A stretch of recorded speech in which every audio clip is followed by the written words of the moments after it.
नमस्कार विद्यार्थी मित्रांनो, स्वागत आहे तुमचं नीती अकॅडमीच्या या ऑनलाईन प्लॅटफॉर्मवर. आणि विद्यार्थी मित्रांनो, जशा आता तुमच्या आगामी परीक्षा आहेत, राज्यसेवा पूर्व परीक्षा असेल किंवा नोव्हेंबर तसेच डिसेंबर मध्ये असणाऱ्या तुमच्या संयुक्त गट ब आणि क पूर्व परीक्षा असेल, ठीक आहे, आणि आता होणाऱ्या ज्या मेन्स आहेत त्या असतील, त्या संदर्भात सर्वात एक महत्वाचा टॉपिक, ठीक आहे.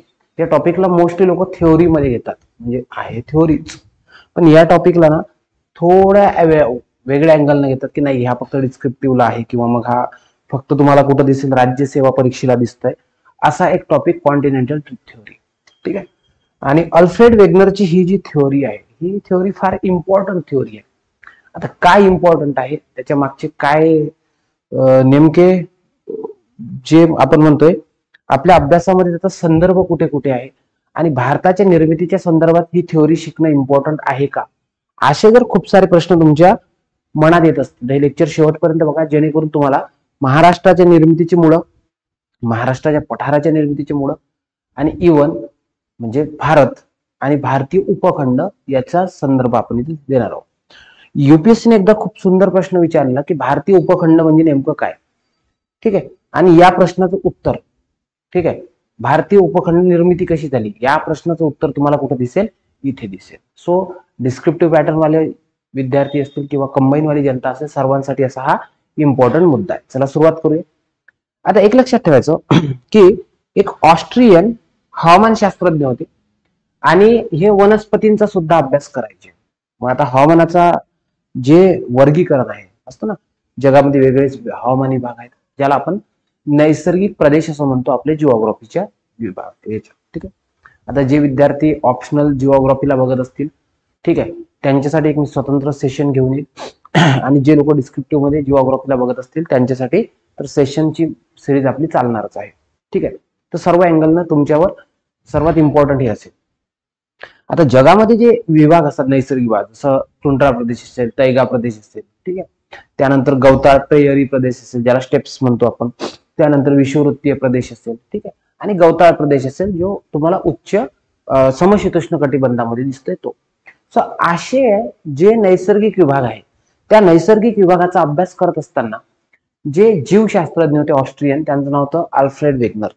या अल्फ्रेड वेगनरनं अभ्यास करता करता त्यांना असं जाणवलं की बाबा, पृथ्वीवर जर तुम्ही दोन खंडांचं खंड बघितले तर ते कुठेतरी एकमेकांना असे जिक्सॉ फिट, म्हणजे असं नाही का पझल लाईक गेम असतो, ठीक आहे, असा आकार असतो त्याला असा आकार फिट होतो, त्याला जिक्सॉ फिट म्हणतात, पझल लाईक गेम तसं जुळतंय.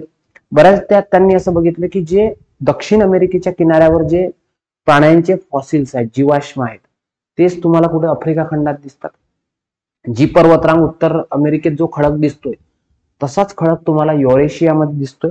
सो त्यांना कुठेतरी वाटलं भाई कुछ तो लोचा है, कुछ तो चीज है जो इनको बनाए रखती है, ठीक है, आप समझ रहे हो, की असा काहीतरी त्यांच्या लक्षात आलं आणि त्यांनी थ्योरी मांडली. तर त्यांचा तो सिद्धांत आहे ज्याला आपण काय म्हणतोय, ज्या सिद्धांताला म्हणतो भूखंड वहनाचा सिद्धांत. आता भूखंड वहन म्हणजे काय आहे, भूखंड म्हणजे काय असतं, भूखंड म्हणजे जमिनीचे खंड, ज्या खंडावर आपण राहतो त्यांना भूखंड म्हणतात. आणि त्यांच्या मते भूखंडाचं वहन होत असावं, ज्या प्लेटवर आपण राहतो, ठीक आहे, त्या प्लेटचं वहन होत असावं अशी थ्योरी त्यांनी मांडली. तर बघा, 1915 मध्ये ऑस्ट्रियन जीवशास्त्रज्ञ अल्फ्रेड वेगनर यांनी काय केलं, पृथ्वीच्या पृष्ठभागावरील जे हवामान आहे त्याचा ते अभ्यास करत होते, आणि त्यांनी त्या दरम्यान एक सिद्धांत मांडला ज्याला भूखंड वहनाचा सिद्धांत. असं नाही की या सिद्धांताला कोणी क्रिटिसिझमच केलं नाही, या सिद्धांताला क्रिटिसिझम बऱ्याच साऱ्या लोकांनी केलं, पण जेव्हा जेव्हा आपण भूखंडाच्या निर्मितीचा विचार करतोय तेव्हा सर्वमान्य हा सिद्धांत तुम्हाला आढळून येतो, ठीक आहे. आता यांचं म्हणणं काय की हवामानात बदल घडून आणण्यासाठी, ठीक आहे, हवामानामध्ये बदल घडून आणण्यासाठी या खंडाचे वहन करण्यासाठी हे कारणीभूत ठरलं असावं. आता मी एक उदाहरण सांगतोय, प्लायस्टोसिन नावाचा एक तुम्हाला हे दिसतंय कालखंड दिसतोय. या कालखंडामध्ये तुम्हाला आपलं चंद्रपूर, आपलं गडचिरोली हे काय दिसतंय, हे कधीतरी बर्फाच्छादित होतं, ठीक आहे, असा पुरावा आपल्याला दिसतोय. त्यानंतर तुम्हाला असं दिसेल की भारतातला बराच सारा भाग जो आहे, ठीक आहे, स्पेशली मिझोरामचा भाग असेल, स्पेशली झारखंड असेल, त्यानंतर छत्तीसगड असेल, एमपी असेल, हे भाग कधीतरी हिमयुगात होते. कुठेतरी याचे सेन्सेस लागतात ना. सो त्या गोष्टीच्या वरला पुरावा देणारी गोष्ट आहे. म्हणून त्यांनी सांगितलंय की हवामानात बदल घडवून आणण्यासाठी या खंडांचं वहन कारणीभूत ठरलं असावं. म्हणजे आज वेगवेगळ्या खंडामध्ये तुम्हाला वेगवेगळं हवामान दिसतंय, ठीक आहे. त्याच्या मागे सर्वात मोठा फोर्स हा असेल. आता त्यांची थ्योरी काय आहे ती थ्योरी मी तुम्हाला एका इथे स्लाइडवर व्यवस्थित समजून सांगतो, व्यवस्थित लक्ष द्या.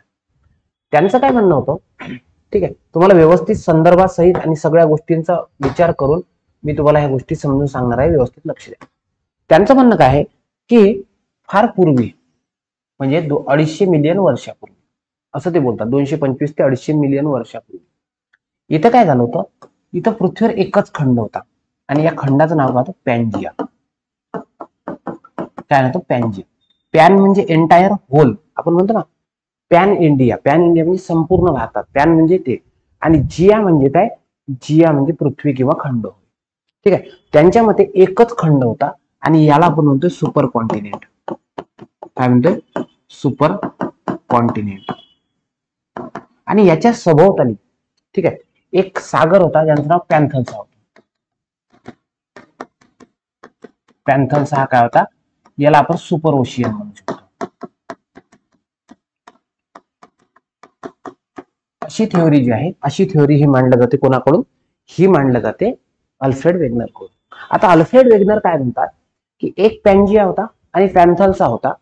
मग काय होत असतं की पृथ्वीवर दोन फोर्सेस अप्लाय होत असतात. व्यवस्थित समजून घ्या, या दोनही फोर्सेसचं मी तुम्हाला इथं विश्लेषण सांगतोय. बघा, समजा ही आपली अर्थ आहे, ही पृथ्वी आहे. या पृथ्वीवर सायमल्टेनियस दोन वर्क काम करू राहिले.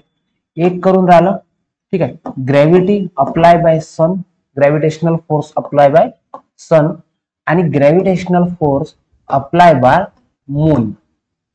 म्हणजे सूर्य आणि चंद्र हे काय असतात, आपल्या पृथ्वीवर ग्रॅव्हिटेशनल फोर्स क्रिएट करत असतात.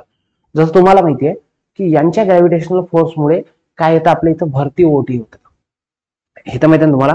सो ग्रॅव्हिटेशनल फोर्स अप्लाय होतो. आणि एक दुसरं म्हणजे काय असतं की आपली पृथ्वी आहे, ही पृथ्वी काय करते, स्वतःभोवती फिरते आहे, ज्याला आपण परिवलन म्हणतो. आणि या परिवलनाची दिशा आहे पश्चिमेकडून पूर्वेकडे. पंखा फिरतो ना, तसं पृथ्वी ही पश्चिमेकडून पूर्वेकडे फिरते. आणि तुम्हाला माहिती आहे, एखादी वस्तू जर गोलाकार दिशेने फिरत असेल तर ती काय करत असते, ती अप्लाय करत असते सेंट्रीफ्युगल फोर्स. सेंट्रीफ्युगल फोर्स म्हणजे काय होते, आपल्या केंद्रावरच्या वस्तू या बाजून फेकल्या जातात. रई लावतात ना, रई, ठीक आहे, ताक बनवताना. सो बघा, तुम्हाला मलाई अशी सेंटर बनून बाहेर फेकताना दिसतात. सो ते आहे. सो म्हणून दोन प्रकारचे बल आहे. एक पहिलं फोर्स आहे ज्याला म्हणतात गुरुत्वाकर्षण बल. तुमच्याकडे यानंतर लिहिण्यासाठी, उत्तर लेखनासाठी तुमच्याकडे प्रचंड मोठा डेटा असेल, ठीक आहे. गुरुत्वाकर्षण बल हे, आणि दुसरं ते म्हणजे काय आहे, केंद्रोत्सारी बल. केंद्रोत्सारी, असे दोन बल काय होतात, अप्लाय होतात, ठीक आहे, मोठ्या प्रमाणात. आणि यालाच अल्फ्रेड वेगनरनं काय म्हटलंय, यालाच म्हटलं प्रेरक बल. प्रेरक बल म्हणजे काय, भूखंडाच्या वहनासाठी हे बल प्रेरक आहेत. तर ह्या पॅन्जियाचे जे तुकडे व्हायला लागले याचे कारण काय आहे, पृथ्वी आपल्या केंद्रापासून यांना काय करते, दूर फेकत आहे. आणि दुसरं म्हणजे महत्वाचं, त्यांचं म्हणणं काय, काही खंड जे आहेत या खंडाचे तुकडे या साईडनं जात आहेत, काही खंड या साईडनं जात आहे, हे सेंट्रीफ्युगल फोर्समुळे. काही खंडांचं वहन हे उत्तरेकडे होत आहे, ठीक आहे, आणि काही खंडांचं वहन दक्षिणेकडे होत आहे, ते ग्रॅव्हिटेशनल फोर्समुळे होत आहे. अशी सरळ सरळ थेअरी त्यांनी मांडली, ठीक आहे. समजलं का, दोन प्रेरक बल त्यांनी सांगितले. आणि काय थेओरी आहे आणखी पुढे आपण बघूया. त्यांच्या मते पृथ्वीवर एकच काय होता, एकच खंड होता, ठीक आहे, ज्याचं नाव त्यांनी पॅन्जिया दिलं. ओके, नाव लिहत नाही मी. आणि हा त्याच्या सभोवताली समुद्र होता. काही दिवसानं काय होतंय, काही दिवसानंतर या पॅन्जियावर दोन वर्क काम करून राहिले, गुरुत्वाकर्षण बल आणि दुसरं सेंट्रीफ्युगल फोर्स. त्यामुळे याचे दोन भाग झाले, वरचा भाग आणि खालचा भाग. आणि याला त्यांनी नाव दिलं गोंडवाना लँड. काय नाव दिलं, गोंडवाना लँड. आणि याला त्यांनी लॉरेशिया नाव दिलं किंवा अंगारा लँड, लॉरेशिया किंवा अंगारा लँड. आणि या दोघांच्या दरम्यान हा जो समुद्र तयार झाला याला त्यांनी नाव दिलं टेथिस. ठीक आहे, हे स्पेलिंग थोडंसं चुकलंय, ठीक आहे, टेथिस आहे, टेथिस. असा काय झाला, सागर निर्माण झाला, समुद्र. आता काय होतंय माहितीये का, पुढे आणखी ते बल्ब वर्क करतात. आता जिओग्राफीमध्ये कोणत्याही गोष्टी क्षणात होत नसतात किंवा काही वर्षात होत नसतात, मिलियन वर्षांचा प्रभाव हा असतो. वर्षानुवर्ष मिलियन वर्ष हे जे इम्पॅक्ट पडून राहिले त्याचे आज तुम्हाला खंड होताना दिसतात. आज सॅटेलाइटद्वारे जर तुम्ही चेक केलं तर खरंच तुम्हाला खंडांचं वहन होताना दिसतंय. म्हणजे बघा, त्या व्यक्तीने जेव्हा खंड ह्या सिद्धांत मांडला तेव्हा फक्त निरीक्षणावर, आज तर आपण त्याचे पुरावे गोळा करण्यासाठी स्पेस सेंटरच्या प्रतिमा असतील किंवा सॅटेलाइट असतील, ठीक आहे, आपण म्हणतो ना अर्थ ऑब्झर्विंग सॅटेलाइट, त्याच्या प्रतिमा असतील, त्याचा बाजार घेतोय. दरवर्षी आपण काउंट करतोय की हिमालयाची खरंच उंची वाढत आहे का, अँड ऑल ह्या सगळ्या गोष्टी. मग या लॉरेशियाचे तुकडे होतात. लॉरेशियाचे तुकडे होऊन काय होतं, उत्तर अमेरिका तयार होतं. त्यानंतर याथं युरोप तयार होतं. युरोप तयार होतं म्हणजे युरोप आणि एशिया तयार होते. युरेशिया तयार होते. त्यानंतर गोंडवानाचे तुकडे होऊन दक्षिण अमेरिका, ठीक आहे. त्यानंतर भारतीय उपखंड, अंटार्क्टिका, आफ्रिका, त्याच्यानंतर तुम्हाला दिसतंय ऑस्ट्रेलिया, ठीक आहे. असे खंड तयार होतात. म्हणजे याचे जे तुकडे आहेत याच्यामुळे खंड निर्माण झालेले तुम्हाला एकूणच दिसतात. क्लिअर. सो अशा गोष्टी होताना दिसतंय. म्हणजे भारत कधीतरी कशाचा भाग असावा, गोंडवाना लँडचा भाग असावा, हे तुम्हाला मी समजून सांगतो. आणि आजही या खंडांचं वहन होत आहे. काही खंड हे उत्तरेकडे वाहत आहेत, ठीक आहे. काही उत्तरेकडे, काही दक्षिणेकडे चालले, काही. आता का होतं याच्या मागचे रिझन मी तुम्हाला समजून सांगितले. म्हणून ते काय म्हणतात की वेगनर यांच्या मते, ठीक आहे, वेगनर यांच्या मते काय होतंय, भूखंडाचं काय होतंय, वहन होतंय. ठीक आहे. वेगनर यांच्या मते पृथ्वीच्या निर्मितीनंतर, ठीक आहे, फक्त एकच महाखंड असावा, त्याला त्यांनी काय नाव दिलं, पॅन्जिया नाव दिलं, पॅन्जिया. ठीक आहे. आणि दुसरं म्हणजे त्याच्या सभोवताली पॅन्थॉल्सा नावाचा महासागर असावा. ठीक आहे. आणि पॅन्जियाच्या उत्तर भागात लॉरेशिया, सांगितलं मी, वरचा भाग लॉरेशिया, नकाशाची वरची बाजू नेहमी उत्तर असते. आणि दक्षिण भागाला त्यांनी गोंडवाना लँड म्हटलंय, गोंडवाना भूमी म्हटलंय. आणि त्यांच्या मते उत्तरेकडील लॉरेशिया आणि दक्षिणेकडील गोंडवाना यांच्या दरम्यान कोणता सागर निर्माण झाला, टेथिस सागर निर्माण झाला, टेथिस समुद्र निर्माण झाला. ठीक आहे. आणि या पॅन्जियाचं जे हे झालंय वर्गीकरण, दोन भाग झाले, ते झाले कार्बनिफेरस युगामध्ये, ज्यावेळेस पृथ्वीवर कार्बनचं प्रमाण खूप जास्त होतं. ठीक आहे. त्या भागात कार्बनिफेरस भागात म्हणजे युगात हे असं झालेलं असावं. ठीक आहे. आणि त्याचं वहन चालू झालं असं त्यांनी सांगितलं. आता हे काय होतंय, उत्तरेकडे वहन काय होतंय, तर ते होतं गुरुत्वाकर्षण बलामुळे. आणि जे साईडला होतंय पश्चिमेकडे वगैरे, हे परिवहन गतीमुळे जे फोर्स अप्लाय होतं सेंट्रिफ्युगल, त्याच्यामुळे हे होत असावं असं त्यांनी सांगितलं. याला आपण टायडल फोर्स म्हणतो. कोणता फोर्स म्हणतो, टायडल फोर्स म्हणतो. तर त्यामुळे त्यांचं म्हणणं आहे की याचे तुकडे होत असावेत आणि हे एकमेकांपासून दूर जात असावे अशी त्यांनी सांगितली. ही नोट्स तुम्हाला आपल्या टेलिग्राम चॅनलवर मिळून जाईल. ठीक आहे. पवन सर्स नीती अकॅडमी नावाचं चॅनल आहे, तिथे मिळून जाईल. ठीक आहे. कळालं का. आता पुढचा मुद्दा आहे. पुढचा मुद्दा हाच आहे, 225 मिलियन वर्षापूर्वी. मी तुम्हाला आधी सांगितलं होतं की 225 मिलियन वर्षापूर्वी काय झालंय, एकच खंड होता पॅन्जिया, आणि आजूबाजूला पॅन्थॉल्सा होता. मग त्याचे दोन भाग झाले 150 मिलियन वर्षानं, आणि वरचा भाग लॉरेशिया आणि खालचा भाग गोंडवाना लँड. ठीक आहे.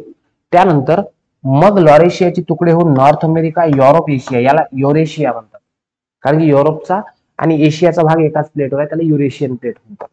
ठीक आहे. त्यानंतर एक लक्षात ठेवायचं, भारतातला जो वरचा भाग आहे बाळांनो, ग्रेटर हिमालयाचा, जो तुम्हाला लडाख वगैरे दिसतो ना, लडाख, तिबेट, हा इंडियन प्लेटवर नाही, हा युरेशियन प्लेटवर आहे, लक्षात ठेवा. आय रिपीट, तिबेट आणि लडाखचा भाग हा युरेशियन प्लेटवर आहे, इंडियन प्लेटवर नाही. ठीक आहे. आणि दक्षिणेकडे तुम्हाला कोण दिसतंय, साऊथ अमेरिका, त्यानंतर आफ्रिका. इंडिया बघा कुठं होता, इंडिया मकर वृत्ताच्या खाली होता, आज इंडिया इथं आहे. ठीक आहे. त्यानंतर ऑस्ट्रेलिया आणि अंटार्क्टिका. क्लिअर, समजलं. आणि आज जर बघितलं तर आज तुम्हाला अशी कंडिशन दिसते, north America, Europe, Asia, India. बघा इंडिया इथं होतं, इथून इंडिया असा वाहत आला, साऊथ अमेरिका, आफ्रिका आणि ऑस्ट्रेलिया असे, आणि शेवटी अंटार्क्टिका. ठीक आहे. अशा प्रकारे वहन होताना दिसतंय. आणि हे मिलियन वर्ष आहे. येतं MYA असं लिहितात, मिलियन इयर ॲगो असं लिहित असतात, MYA. ठीक आहे. चालेल. ह्या ऍक्टिव्हिटी होताना दिसतात. आता त्यांना आपण पुरावे विचारले की बाबा तुमच्याकडे कोणकोणते पुरावे आहेत की ज्याच्यावरून तुम्ही म्हणू शकताय की कॉन्टिनेंटल ड्रिफ्ट थिओरी तुम्ही साठी पुरावे देता. तर त्यांनी सर्वात पहिले सांगितलं की apparent affinity of physical feature, यालाच आपण जिग्सॉ फिट म्हणतो. यालाच काय म्हणतात, याला जिग्सॉ फिट म्हणतात. म्हणजे हे जर तुम्ही आकार बघितले तर हे आकार तुम्हाला एकमेकांना काय जुळताना दिसतात. बघा तुम्ही तेव्हा साऊथ अमेरिकेचा हा आकार बघा आणि आफ्रिकेचा हा आकार बघा, दिसतंय पझल. ठीक आहे, आफ्रिकेचा हा आकार बघा, हा आफ्रिकेचा आकार बघा, हा आणि हा भारताचा आकार, हा अंटार्क्टिकाचा आकार बघा, हा ऑस्ट्रेलियाचा आकार बघा. म्हणून त्यांनी सांगितले की तुम्हाला हे फिजिकल फीचर मध्ये, ठीक आहे, तुम्ही आकृती बघा, त्यांचा आकारमान बघा, तुम्हाला काय दिसतंय, हे सोबत सोबत होताना दिसतंय. Number 2, botanical evidences. Botanical evidences म्हणजे काय, त्यांचं म्हणणं आहे की सेम ज्या वनस्पती इथं आढळतात, इथं त्या वनस्पती इथं कशा काय आढळू शकतात, हे तर खूप दूर दूर आहेत एकमेकाच्या. किंवा आफ्रिका खंडामध्ये ज्या वनस्पती इथं आढळतात त्या भारतामध्ये कशा काय आढळू शकतात, याचा अर्थ हे कधीतरी जुळालेले असावे. ठीक आहे, त्यानंतर प्लेसर डिपॉझिट. त्यांचं म्हणणं असं आहे की जर तुम्ही रॉक सिस्टम बघा, म्हणजे खडक बघा, तुम्हाला या किनाऱ्यावरचे खडक सारखे दिसतात. ठीक आहे, हे जे खडक आहेत हे तुम्हाला सारखे दिसताना दिसतात. तर याचा अर्थ कधीतरी हे एकमेकांसोबत कनेक्टेड असावे, हे दोघं भाऊ असावे, यात्रेत हरवलेले, म्हणून त्यांचा डीएनए जोडतो. ठीक आहे, त्यानंतर त्यांनी काय सांगितलंय की पोलार वँडरिंग. पोलार वँडरिंग याचा अर्थ आपण असं म्हणू शकतोय की बऱ्याच ठिकाणी तुम्हाला असेल, मी तुम्हाला भारतात हिमयुग होतं, भारतात काय होतं, हिमयुग होतं. हिमयुग का असावं, कारण भारत कधीतरी कोणाला कनेक्ट होता, अंटार्क्टिकाला कनेक्ट होता. भारत जर अंटार्क्टिकाला कनेक्ट असेल तर ऑब्वियस तुम्हाला तिथं काय दिसतंय, त्या प्रकारच्या परिस्थिती दिसतात, त्या प्रकारच्या सिच्युएशन दिसतात. ठीक आहे, त्यानंतर डिस्ट्रीब्युशन ऑफ फॉसिल्स. जीवाश्म जर तुम्ही बघितले, दोन किनाऱ्यावर तुम्हाला सेम सेम जीवाश्म दिसतात. तुम्हाला सांगितलं हे बघा, या प्राण्याच्या संदर्भात जर तुम्ही बघितलं, ठीक आहे, तर हा प्राणी जो आहे, ठीक आहे, हे काय आहे, हा आहे सायनोग्नॅथस. हा जो आहे सायनोग्नॅथस, याचे तुम्हाला अशा प्रकारे हे फॉसिल दिसतात, प्राचीन काळी दिसतात. ठीक आहे, झालं.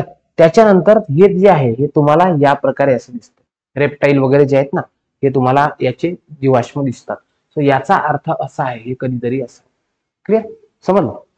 त्यानंतर सर्वात महत्वाचं आहे की rocks of same age across the ocean. म्हणजे हे ओशियन जे आहेत, या ओशियन मध्ये तुम्हाला जे रॉक्स दिसतं हे सेम एजचे आहेत.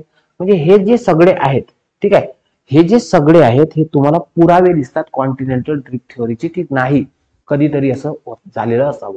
मग काय करायचं, याच्यामध्ये एक एक एक्झाम्पल लिहायचं आणि याला एक्सप्लेन करायचं. ठीक आहे, आयोगानं काय प्रश्न विचारला होता एकदा, म्हणजे युपीएससीने काय प्रश्न विचारला होता की भूखंड वहनाचा सिद्धांत आणि प्लेट टेक्टॉनिक थ्योरी. ठीक आहे, सो याचं काय करा, याचं तुम्हाला साम्यता दर्शवा. ठीक आहे, असं. आता बघा 225 मिलियन वर्षापूर्वी पॅन्जिया होता, त्याचे दोन तुकडे झाले, गोंडवाना लॉरेशिया. ठीक आहे, मग त्याचे तुकडे झाले आणि आजच्या अर्थ मध्ये तुम्हाला हे दिसतं. क्लिअर झालं. सो अशी ही कंडिशन झाली असावी. आता मी तुम्हाला काय सांगतोय, मला तुम्हाला सांगायचं आहे की भारत आणि इंडियाचा रेफरन्स द्यायचा आहे. बघा पॅन्जिया, ठीक आहे, तेथीस सागर तुम्हाला सांगितलंय. भारत बघा कुठं होता, ही आहे माडागास्कर रेंज, ही सर्वात महत्वाची रेंज आहे, लक्षात ठेवा. माडागास्कर हा इंडिया आहे, आणि इंडियाचा पूर्ण भाग नव्हता बाळांनो. आजचा जो पठारी भाग आहे, ज्याला ढाल क्षेत्र म्हणतात, या भागाला ढाल क्षेत्र का म्हणतात, पठारी भागाला, कारण की हा भाग कधीच पाण्याखाली नव्हता. बघा पूर्वीपासून तो गोंडवानाचा भाग आहे, उंचच होता. हे तरी तुम्हाला याच्या वरचा भाग म्हणजे हा उत्तर भारताचं मैदान, त्याच्यानंतर हिमालय, हे कधीतरी खाली होतं पाण्याच्या खाली, पण हा भाग फार पूर्वीपासून वर दिसतोय. आणि भारत हा ईस्ट अंटार्क्टिकाला असा जुळलेला असावा. ठीक आहे, असं तो मानतोय. म्हणून तुम्ही तुम्हाला सांगा, गडचिरोली चंद्रपूर हिमयुगाखाली होतं. कुठून, त्याच्या मागचं हेच रिझन आहे ना. म्हणजे भारत बघा कोणाचा शेजारी होता, भारत शेजारी होता आफ्रिकेचा, भारत शेजारी होता माडागास्करचा, आणि भारत होता ईस्ट काय आफ्रिकेचा. सो अशा प्रकारे. आता हे मी तुम्हाला ना एका चांगल्या डायग्राम द्वारे समजून सांगतो, व्यवस्थित लक्ष द्या. ठीक आहे, व्यवस्थित लक्ष द्या फक्त. यानंतर तुमचे सगळे डाऊट क्लिअर झाले असतील, आणि या लेक्चर नंतर तुम्हाला सगळ्या गोष्टी लक्षात येत आहेत का, हे मला तुम्हाला कमेंट बॉक्स मध्ये सांगायचं आहे. बघा हा आफ्रिका खंड, ठीक आहे. त्यानंतर थोडं आकाराकडे व्यवस्थित लक्ष नका देऊ, हा झाला अंटार्क्टिका. ठीक आहे, हा झाला ऑस्ट्रेलिया. ठीक आहे, त्यानंतर हा इथं दिसतोय माडागास्कर. ठीक आहे, आणि ही जी प्लेट आहे ही, हा इंडिया. हे कुठं होतं माहितीये का सिच्युएशन, ही होती मकर वृत्ताच्या खाली. कोणाच्या खाली? मकर वृत्त. भारत कधीतरी मकर वृत्ताच्या खाली होता. ठीक आहे. हा झाला इंडियन प्लेट, इंडियन सबकॉन्टिनेंट मध्ये. क्लिअर. आणि मग इंडियन प्लेट जी आहे ही काय होत आहे, या इंडियन प्लेटचं वहन जर तुम्ही बघितलं बाळांनो, तर हे वहन तुम्हाला कसं होताना दिसतंय? हे होताना दिसतंय उत्तरेकडे. कसं? उत्तरेकडे. मग भारत कधीतरी भारतानं काय केलं? विश्ववृत्ताला ओलांडलं. ठीक आहे. आणि आज भारत जर बघितलं, तुम्हाला आज भारतातून कर्कवृत्त पार झालेलं दिसतं. काय दिसतंय? कर्कवृत्त. आता हे 2 वर्षात 4 वर्षात होतंय का? नाही. याला करोडो वर्षाचा कालावधी आहे. मग भारत असा गेला. आणि आज जर तुम्ही बघितलं, ठीक आहे, आज भारत जो आहे हा तुम्हाला असा दिसतो. क्लिअर. म्हणजे बघा, याचाच अर्थ काय आहे की भारताचा प्रवास, भारतीय प्लेटचा प्रवास हा कसा होतोय? हा होतोय, ठीक आहे, अपसव्य. अपसव्य या शब्दाचा अर्थ काय होतो? हा मराठीत झाला. याचा अर्थ होतोय अँटी क्लॉकवाईज. Anti clockwise. आणि कोणत्या दिशेनं होतोय? तो होतोय उत्तरेकडे. म्हणजे भारतीय प्लेट ही अँटी क्लॉकवाईज उत्तरेकडे काय होत आहे? सरकत आहे. सरकत म्हणजे वहन होत आहे. समज ना, घड्याळाची उलटी दिशा म्हणजे बघा ना, आता घड्याळाचा काटा कसा फिरत असतो? घड्याळ असं फिरत, असा फिरतो, असा. आणि भारत कसा फिरतोय? भारत असा फिरतोय, जातोय असा. म्हणून असं म्हणतात की भारत हा अँटी क्लॉकवाईज. ठीक आहे सर, आम्हाला कळालं. भारत असा सरकतोय हे आम्हाला समजतंय. हिमालयाची निर्मिती हा त्याचा तुम्ही पुरावा देऊ शकता. ठीक आहे. एक लक्षात घ्या, हा जो पठारी भाग आहे, आणखी एका मी डायग्रामद्वारे तुम्हाला व्यवस्थित सांगतोय की ही झाली मादागास्कर रेंज. ही काय झाली? मादागास्कर. ऍक्च्युअली रेंज नाही आहे, तो देश आहे, मादागास्कर. ठीक आहे. आणि या मादागास्करचा शेजारी हा भारत, हा इंडिया. या मादागास्कर मध्ये एक ज्वालामुखी होता, जिवंत ज्वालामुखी, ज्याचं नाव आहे रियुनियन ज्वालामुखी. काय नाव आहे? रियुनियन. या रियुनियन ज्वालामुखीनं काय केलंय, ठीक आहे, की 70 मिलियन वर्षापूर्वी, 70 मिलियन इयर ॲगो, कोणता कालखंड होता? क्रिटेशियस कालखंड. कोणता? क्रिटेशियस कालखंड. या कालखंडामध्ये काय केलंय? 29 वेळा तब्बल, आता नवीन रेफरन्स नुसार 40 वेळा, 29 वेळा काय केला? भेगीय उद्रेक केला. कोणता उद्रेक केला? भेगीय उद्रेक. आणि या भेगीय उद्रेकातून काय झालं बाळांनो? ठीक आहे, या भेगीय उद्रेकातून इथं असा हा ज्वालामुखीचा लावा पसरला आणि यातून भारताचं पठार निर्माण झालं. मला सांगा, महाराष्ट्रात जो बेसाल्ट आहे, ठीक आहे, हा अग्निजन्य खडक आहे. आता महाराष्ट्रात ज्वालामुखीच नाही आहे, तर ज्वालामुखीचा उद्रेक कसा होईल? तर त्याचं रिझन हे आहे. हा ज्वालामुखी कुठे होता? मग हा ज्वालामुखी होता मादागास्कर. याचे आपल्याकडे पुरावे आहेत. येते का लक्षात? समजते का? सो हे भूखंड वहनाच्या सिद्धांतामुळे आपल्याला इतक्या गोष्टी क्लिअर झाल्या. समजलं? मग बघा, अर्ली इंडिया फक्त एवढा होता. बघा, लक्ष द्या, मैदानी प्रदेश हिमालय नंतर तयार झालं. अर्ली इंडिया, मग अँटी क्लॉकवाईज असं सरकतोय. आज इंडिया तुम्हाला इथे दिसतोय. आणि युरेशियन प्लेट सोबत याची सरळ सरळ तुम्हाला टक्कर होताना दिसते. आणि याचमुळे हिमालयाचा भाग उंचावला. ठीक आहे. ही क्रिया कधीपासून होतोय? ठीक आहे, 70 मिलियन वर्षापासून होते. किती? 70 मिलियन वर्षापासून असा तो अँटी क्लॉकवाईज सरकताना दिसतोय. क्लिअर होतंय ना? डिस्क्रिप्टिव्ह मध्ये अशीच तयारी करावी लागते. सगळ्या गोष्टीचे उत्तर तुमच्याकडे असेल आणि एक डेटा असेल आन्सर रायटिंगला. ठीक आहे, कळलं? चालेल. लॉरेशियामध्ये कोण कोण होतं? मग लॉरेशियामध्ये होतंय ते म्हणजे त्या ठिकाणी उत्तर अमेरिका, ग्रीनलँड आणि युरेशिया. गोंडवानामध्ये कोण होतं? दक्षिण America, Africa, Antarctica, Australia, New Zealand, Madagascar, हिमालयीन भारत. ठीक आहे, कळलं? सो अशा प्रकारे ह्या कॉन्सेप्ट तुम्हाला दिसतात. आता भूखंड वहनाचे परिणाम काय झाले? तर भूखंड वहनाचे परिणाम झाले ते म्हणजे उत्तर अमेरिका जे आहे, उत्तर अमेरिकेचं वहन हे उष्ण भागाकडून ध्रुवीय भागाकडे झालं आहे ना. तुम्ही उत्तर अमेरिका जर बघितली, पहिले उष्ण कटिबंधात होतं, आता ते तुम्हाला शीत कटिबंधाकडे दिसते. आर्टिक महासागर हे काय होतं, भूखंडांनी वेढला गेला आहे. ठीक आहे, लक्षात ठेवायचं. आर्टिक जो आहे हा भूखंडानं याच्या सभोवताली भूखंड दिसतात आणि यामुळे उत्तरेकडील भूखंडामध्ये उत्तर सिनोझाईक युगात हिमयुगाची निर्मिती झालेली दिसते. ठीक आहे, म्हणून तुम्हाला सांगितलं आहे की तुम्हाला आपल्या महाराष्ट्रामध्ये गडचिरोली चंद्रपूरमध्ये हिमयुग दिसतं, त्याचं रिझन आहे. त्यानंतर भारतीय द्वीपकल्पाचे अंटार्क्टिका खंडाला शीत कटिबंधात चिटकून होतं. भारतीय उपखंड कुठं होता पहिले, अंटार्क्टिका जो आहे याला चिटकून होता आणि त्याचं आता वहन ईशान्येकडे होत आहे, म्हणजे उत्तरेकडे आहे ना, ईशान्येकडे होत आहे. आणि मग तो तेथीच समुद्राला पार करून आशिया खंडाच्या उष्ण कटिबंधीय भागाला जोडला गेला. बरोबर, मकर वृत्ताच्या खाली होता, आज तुम्हाला उष्ण कटिबंधीय भागात दिसतोय. उत्तर आणि दक्षिण अमेरिका खंडाचे पश्चिमेला होणाऱ्या वहनामुळे, ठीक आहे, इथं काय होतं, खडकावर दाब तयार झाला आणि यामुळे रॉकीज पर्वत निर्माण झाला. ठीक आहे, उत्तर आणि दक्षिण अमेरिका याच्यामध्ये दाब निर्माण झाला आणि अँडीज पर्वताची निर्मिती झाली. हे 3. ठीक आहे, आपल्याकडे पुरावे बघा किती आहेत. ठीक आहे, इतके पुरावे तुम्हाला दिसतात. नेक्स्ट वन, पुढे जर तुम्हाला विचारलं पुढे की खंडवहन सिद्धांताचे पुरावे काय आहेत, अल्फ्रेड वेगनरनं सांगितलंय की प्राचीन काळी अमेरिका, युरोप आणि आफ्रिका हे काय होते, हे असे सलग होते, सलग चिटकून होते एकमेकांना. ठीक आहे, हे सिद्ध करण्याचा प्रयत्न केला त्यांनी. कोणकोणते पुरावे दिले, भौगोलिक पुरावा दिला, तुम्हाला मगाशी सांगितलं की त्यांनी जर म्हटलं की हे जर किनारे, पूर्व पश्चिम किनारे हे परस्परांना जर काय केले, समांतर जोडले तर तुम्हाला जिक्सॉ फिट दिसतं. आयोगाने विचारलेला प्रश्न आहे प्रिलिम्सला. त्यानंतर आफ्रिका खंडाचा पश्चिम किनाऱ्यालगत गिनीजचा आखाताचा भाग आणि दक्षिण अमेरिकेतील ब्राझीलचा भाग जो आहे, ठीक, किनाऱ्याजवळचा भाग, हा जर जोडून बघितला तर तुम्हाला एक जिक्सॉ फिट पझल तयार होताना दिसते. दुसरा आहे भूशास्त्रीय पुरावा. अमेरिकेच्या वायव्य भागातील खडक आणि ब्राझीलच्या पूर्व किनाऱ्यावरचे खडक जे आहेत यांच्यामध्ये तुम्हाला साधर्म्य आढळते, समानता आढळते. ठीक आहे, आणि उत्तर अमेरिकेतील पूर्व किनाऱ्यावर जे ऍप्लिशियन रांग आहे आणि ईशान्येकडे ते पसरत जाताना दिसते आणि किनाऱ्यावर संपताना तुम्हाला दिसते, म्हणजे समांतर अशी आहे. ठीक आहे, आणि तीच पुढा ग्रीनलँड आणि उत्तर युरोपमध्ये दिसून येते. कळालं का?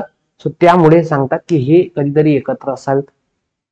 तिसरा पुरावा, ठीक आहे, काय, पुराजीवशास्त्रीय पुरावे. ठीक आहे, मेसोसोरस सांगितलं होतं, हा जो महाकाय प्राणी आहे, ठीक आहे, याचं दक्षिण अमेरिकेच्या पूर्व किनाऱ्यावरील आणि दक्षिण आफ्रिकेच्या किनाऱ्यावर आढळतात, म्हणजे समानता आहे मगाशी सांगितलं. ठीक आहे, त्यानंतर ग्लोसोटेरिस हा जो आहे हा ध्रुवीय हवामानात आढळतो आणि हे जे आहे ही वनस्पती आहे. ठीक आहे, ही वनस्पती ध्रुवीय हवामानात वाढताना दिसतात आणि या वनस्पतीचे अवशेष तुम्हाला भारतात पण दिसतात, म्हणजे कधीतरी भारत ध्रुवाला जोडलेला असावा. ठीक आहे, सो अशा प्रकारे त्यांनी सांगितलं. त्यानंतर सांगितलं जीवशास्त्रीय विषयक पुरावा. भारतात एक उदाहरण द्यायचं, जीवशास्त्र विषयक पुरावा आहे.